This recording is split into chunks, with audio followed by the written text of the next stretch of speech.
Shalom saudara terkasih dalam Yesus Kristus, berjumpa lagi dalam program Pastor Talk. Doa saya bahwa firman Tuhan yang kita sharingkan hari ini bisa membawa dampak positif dalam kehidupan kita semua. Amin. Di Pastor Talk kali ini judul yang saya bawakan adalah Orang Tua yang Memberi Aturan dan Kebebasan.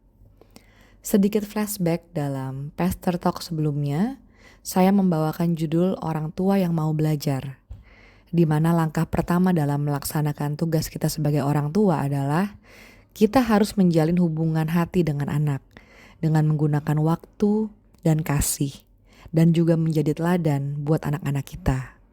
Setelah hubungan terjalin, maka timbul rasa aman dan rasa hormat. Maka langkah selanjutnya yang akan saya sharing kali ini adalah bagaimana kita sebagai orang tua memberikan aturan atau batasan. Ulangan 6 ayat 6-9 dikatakan, "Apa yang kuperintahkan kepadamu pada hari ini haruslah engkau perhatikan. Haruslah engkau mengajarkannya berulang-ulang kepada anak-anakmu dan membicarakannya apabila engkau duduk di rumahmu, apabila engkau sedang dalam perjalanan, apabila engkau berbaring, dan apabila engkau bangun. Haruslah juga engkau mengikatkannya sebagai tanda pada tanganmu, dan haruslah itu menjadi lambang di dahimu. Dan haruslah engkau menuliskannya pada tiang pintu rumahmu dan pada pintu gerbangmu." Satu lagi ayat di Amsal 1 ayat 8, "Hai anakku, dengarkanlah didikan ayahmu dan jangan menyia-nyiakan ajaran ibumu." Kedua ayat ini mengingatkan kita bahwa pemeran utama dalam membentuk karakter moral dan iman anak kita adalah orang tua, bukan guru, bukan oma opa, atau bukan yang membantu mengasuh anak kita setiap harinya. Oleh karena itu perlu kita ingat bahwa anugerah diberi seorang anak itu sangat besar. Tapi tanggung jawab untuk mendidik dan mengajarkannya juga tidak kalah besarnya. Saya ingin mengajak saudara sekarang membayangkan sebuah corong es krim yang tinggi dan besar, di mana tingginya corong es krim itu dari bawah ke atas melambangkan besarnya umur anak, dan lebarnya corong dari yang sempit di bawah sampai yang paling lebar di atas melambangkan kebebasan. Kita sebut dengan pengasuhan dalam corong atau parenting within the funnel. Pada corong paling bawah kita umpamakan anak kita berusia 0-6 tahun, di mana kemampuan, kebebasan mereka sangat terbatas, corongnya kecil. Tujuan utama kita di tahap ini adalah disiplin dengan menetapkan otoritas. Ketika kita mengajarkan kepada mereka otoritas, kita juga mengajarkan mereka untuk tunduk pada otoritas Tuhan dalam hidup mereka.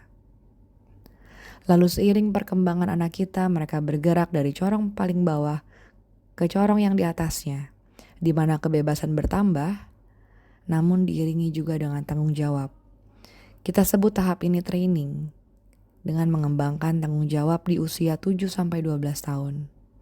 Anak-anak sudah mulai kenal dunia luar, sudah mulai bersekolah di sekolah dasar, sehingga tugas kita berubah dari memberi instruksi kepada memperlengkapi dan melatih mereka.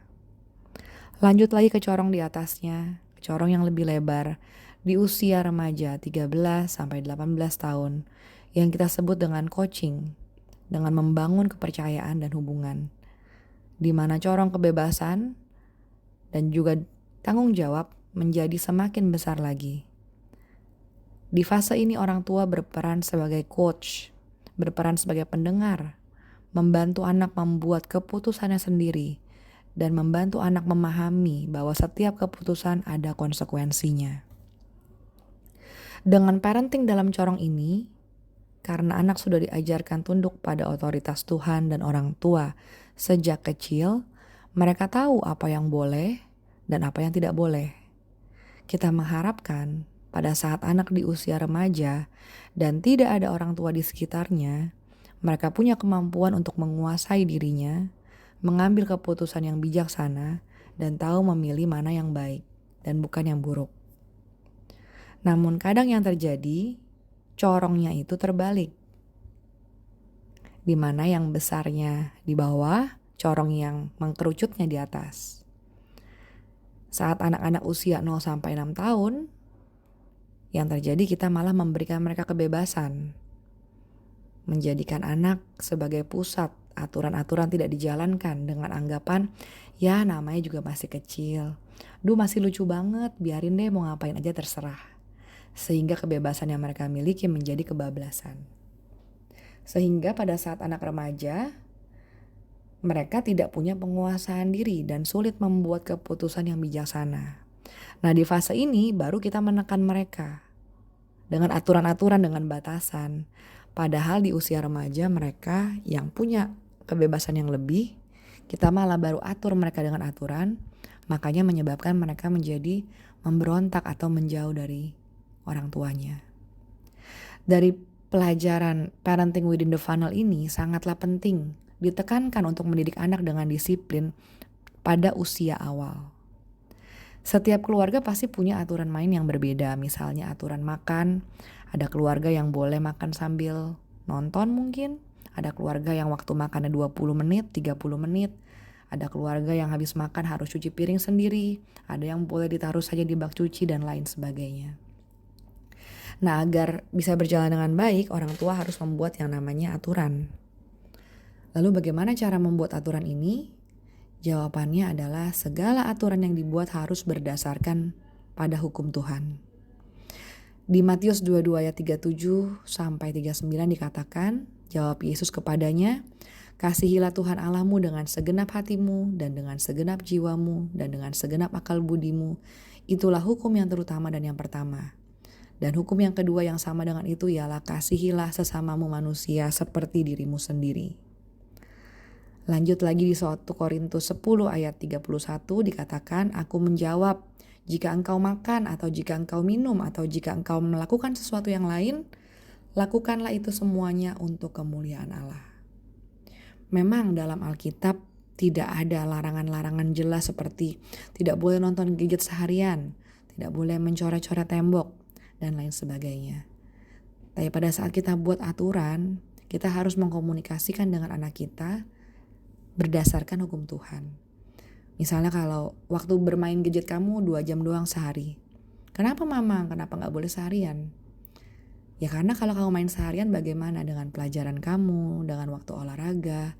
Ingat semua yang kita lakukan itu untuk kemuliaan Allah, bukan buat kesenangan kita saja. Mungkin lain hal misalnya, tidak boleh coret-coret tembok. Kalau mau coret-coret lakukan di buku gambar. Kenapa mama gak boleh? Karena kalau kamu coret-coret tembok, berarti kamu mengotori tembok itu. Padahal Tuhan bilang harus mengasihi sesamamu. Jangan kamu kotori tembok kakak kamu, tembok mama. Kasihi sesamamu manusia seperti dirimu sendiri. Ya sejujurnya saya yakin tidak akan semudah itu. Tapi mari sama-sama kita mau berusaha untuk selalu mengajarkan anak-anak kita, khususnya yang di usia awal, tentang otoritas, tunduk pada aturan orang tua yang sesuai ajaran Tuhan. Sehingga kita berharap nantinya pada saat remaja, dewasa, tidak ada kita, tidak ada orang tua di sekitar mereka. Mereka yang juga sudah punya kebebasan, hati nurani mereka bisa mengambil keputusan yang tepat, bijaksana, dan mereka bisa menilai apakah hal ini memuliakan nama Tuhan. Mari kita terus berdoa untuk anak-anak kita agar mereka punya karakter yang baik, moral, dan iman yang tidak goyah dalam Kristus. Dan juga kita sebagai orang tua terus semangat untuk mendidik mereka sesuai ajaran Tuhan. Amin. Tuhan Yesus memberkati.